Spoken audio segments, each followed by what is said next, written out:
cargo rack. This is what you'll see when you open the box. The rack itself, there's 4 washers that fit underneath the rack and protect your fender. The 2 short bolts go to on the front 2 holes in the rack. The longer one goes on the back 2, and 2 on back here are when you take the passenger handhold off. This is what those bolt into.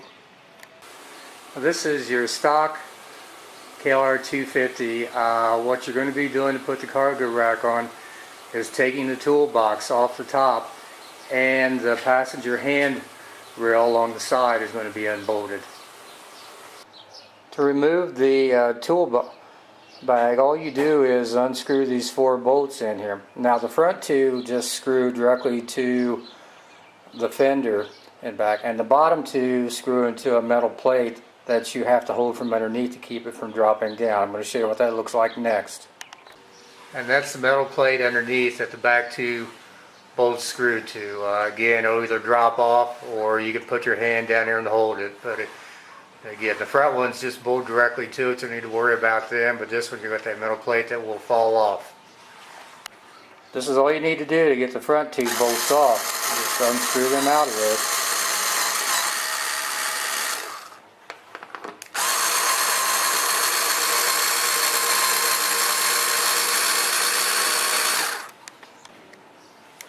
And the back ones, again, you just unscrew them out of there, but keep in mind there's a metal plate underneath that is going to fall off if you don't hold onto it, which is fine. Or you can put your hand down there and just hang on to it. And there it fell off. And once you've unscrewed all the bolts, all you do is just lift this thing directly off, and there you are. You may notice there are some wires exposed at this point. The last thing you'll do before putting the cargo rack on is removing the passenger handhold. For that, you'll use a 12mm socket and just remove the 2 bolts holding that on. And once you remove the passenger handhold, you're all set to go. The next step is just putting the new one on.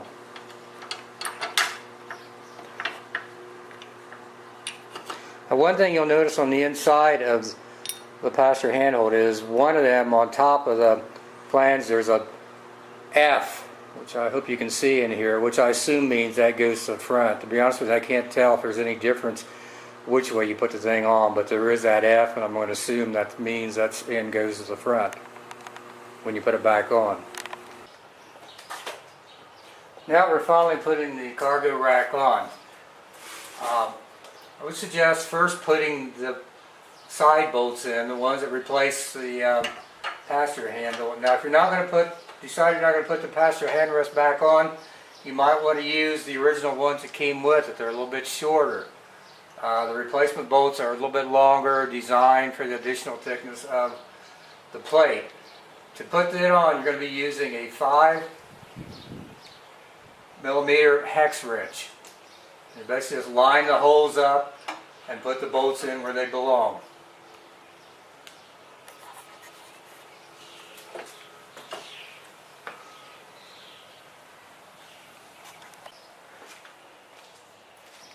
Once you've got these on and you've verified if you've got them in threaded properly, obviously you don't want them, it's aluminum, it'd be very easy to cross thread if you're not careful. I would loosen them back out again, and that gives you some wiggle room to put the top part of it on. So again, I would leave these, verify that you got the threads going correctly, and then loosen it back out so you've got plenty of room to play with the top part. The final thing you're going to do is put the 4 bolts on the top, and this is where those spacers come in. You'll use a 4mm hex wrench for these bolts. Now you can slide the spacer underneath, or you may want to glue them ahead of time. I will tell you it's pretty easy for them to slide out from under that, and unfortunately maybe end up under the seat or something, meaning you have to take the seat off to get to them. Ask me how I know if that can happen. So you may want to do that. I think I can pretty safely do it this way now. So you'll put the spacer underneath them, you can slide them under the sides, put the bolt in, and you're basically going to tighten down the bolts. Again, I would not tighten anything down very tightly until you get all 6 bolts, the 2 on the side of the passenger handrest and these, and don't forget there's that metal plate that goes under the back too, which has a longer bolt to go to them. So get those all into place and you're almost finished with this. And here's the KLR250 finally with the cargo rack installed. Really easy to do. Probably shouldn't take more than 20-30 minutes tops to do it, and it looks great. Looks like it's going to be pretty easy to put just about anything I want to on the back of that. Now after I put the rack on, I do want to show you a modification that I made. I didn't see any danger involved in it, but I just did not like the look of the bare wires going underneath this thing. Now the way I'm using mine is I will be, depending on my needs, I'll be taking things off and on this cargo rack all the time. If I was going to have a box mounted permanently, I wouldn't have worried about it, but since I am not going to be using it that way, I wanted to cover those wires. I mean, basically just from aesthetic value, if nothing else. So what I did was I went to my local dollar store, got a cutting board, a cheap thing, it cost $1, and basically cut it down to size and replace the spaces underneath the 4 bolts up here with the cutting board.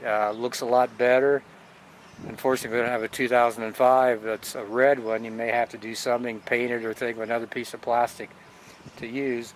But I think it's a great solution. It's not going to be in the way or anything, and I'm not seeing those wires that were exposed otherwise.